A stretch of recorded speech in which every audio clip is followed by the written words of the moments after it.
clearly when you have panels and guys are airing out their grievances about women, you're going to hear a lot of negative talk about women. Then when you have panels where women are airing out their grievances with men, you're going to have a lot of negative talk about men. That's just par for the course. There's $1 million question for both panels, a male-led panel talking about women and a female-led panel talking about men. Are you able to get the results that you desire is the question. And if you can get the results that you desire, are you able to then replicate how to help someone else get the results that they desire? Because a lot of times I hear people act as if you shouldn't take advice from people who aren't married. Okay, cool. That's your thought process. That's your perspective. All right. But can that married person get another couple married? Or were they able to just successfully get themselves married? Because if you could find someone who likes you, who's willing to put up with your BS, that don't mean you know what it takes to get married. That means you found someone that likes you, put up with your BS, and you like them and you put up with their BS. And you guys made a commitment to each other. And that's honorable. It should be highlighted. It should be something that you cherish, but that doesn't mean you know what you're talking about. I can agree with that. I don't think that necessarily. I think that it will be hard for anybody to directly say, okay, this is the blueprint to getting married, because everybody desires different things in relationships. What may work for your relationship may not work for another person's relationship. My mate may not be anything like your mate, right? My personality is nothing like your personality. So I think that, no, I don't. I mean, I guess I agree with what you're saying. I think that you just because you're married, it does not mean you can give me. Now, there's some things you can give me advice on, but no, you can't. It's not guaranteed that you can make a wife out of me, or to, find me a husband, guarantee that I get married, if that means, I disagree. I think there is a blueprint that you can follow, because just because a blueprint doesn't mean it's going to work for everyone every single time. Mm-hmm. A blueprint just means that it will work for a majority of people if they apply it. Sure. So we have this idea that people should go to college. That doesn't mean everybody studied the same thing, but we push everyone to that general direction, college. I don't think that's true. I don't think we do push people to that direction. We don't push people to college? I think that if you grow up and your family wants you to go to college, you grew up around people who go to college, then those people push you to go to college. I don't think that everybody gets pushed to go to college. So they don't push college in school? No. We push you to go the way that you want to go. We ask you what your career is. We put you on a career plan. CAP? This is what I'm talking about right here. Do you agree? Do you agree that kids, by almost to the tune of 100%, are not pushed to college? I would say, being in an education field, yes, but I also think what has been changing is the fact that you're starting to see more schools, at least in Georgia, I can't say what it's like in other states, is that there has been a huge growth in regards to specific schools that are dedicated to different careers. So you might have schools that are STEM schools. You might have schools that are trade schools. So in Georgia, there is a push for further education, but it doesn't necessarily mean that it has to be a university. That's what I'm saying. So let me just clarify. The job of education is to prepare you for whatever it is that you want to be.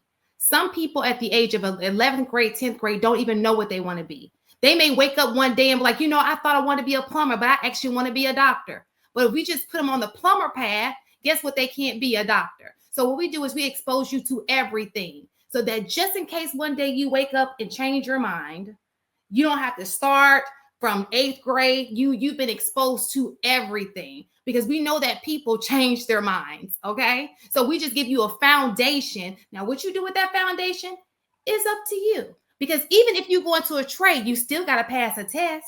If you're not a test taking person, if you don't know how to read comprehension, you're not going to pass the test. So we're just here to give you a foundation. And yes, now in high schools, that there are kids who like, it's just down packed. I want to go into a trade. We have schools that they get bused off. It's free of charge. The 11th and 12th grade year, they get on the bus and they go and they learn a trade. That's what we do here. Yeah, but I have a question. So, Do you work in a predominantly Black school or predominantly white school? I work at a predominantly Black school, but it is in a predominantly white system. Okay, what about you, Ms. Taken? Same thing. I work in a predominantly minority school, Black and Hispanic.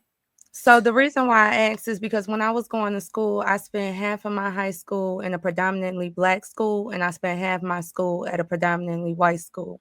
So in the predominantly white schools, what they do is they actually give those children those trades in high school. And then when it was time for us to graduate, they forced all of us to pick 3 colleges that related to either that trade or to whatever it is that we wanted to do. But I do agree, when I went back to Proviso West, when I went back to a predominantly Black school, it wasn't the same thing. They were actually just now starting to sign the girls up for different hair classes. Like, for instance, now at Proviso West, because one of the teachers recommended, you can start getting those trade credits, at the end of your senior year. When you have those extra periods left, you can go off to the trade schools and you can do what you do. At the predominantly white schools, most of the trade programs wasn't really directed towards women, but more so men, like welding and things of that nature. And I think that's one of the problems with our community today, just from listening to my elders, because I've been getting into like community work, working with the superintendent, and a lot of the elders were saying, well, even in middle school, they had those things, those type of workshops that prepped them for high school, and they was like, we don't have those workshops anymore. At least in my communities, we didn't. But I think that could be the difference, because I think if I'm looking at this school and this community is thriving in this way because they're kind of forcing them to like, no, you have to pick a college, even if it's relating to your trade, you have to do, like, they're forcing them to, they're making them like kind of manifest things on their own. But in our communities, I don't think they're doing the same things. On that, Like, it's the same system, but it's being done a different way, if that makes any sense. Like, I've always tried to compare the two. Like, it wasn't like purposely, but my mind just does that. When I'm in this school, I'm thinking like, okay, like when I first walked into the white schools, I was like, why they ain't got no metal detectors? Why they ain't got no cameras? Like, I used to think about stuff like that. And then the more that they started building these complexes in there, more predominantly Black kids start coming to the school. And when they came, they started thinking like I thought. So guess what? Now they ditching class. They easily going into the lunchrooms because they know nobody ain't gonna check. They easily doing certain things because they like, this old little white lady is y'all TA. We got cops out here. You know what I'm saying? So it became, and I was just noticing the slight difference, but I noticed how they maintain control of it. You know what I'm saying? To the point where it wasn't affecting their kids as well. And I noticed that even if the Black kids lived in a rich white neighborhood, even the mentally ill, those kids couldn't go to like Hansdale Central. Hansdale Central was for the white kid, the rich white kids.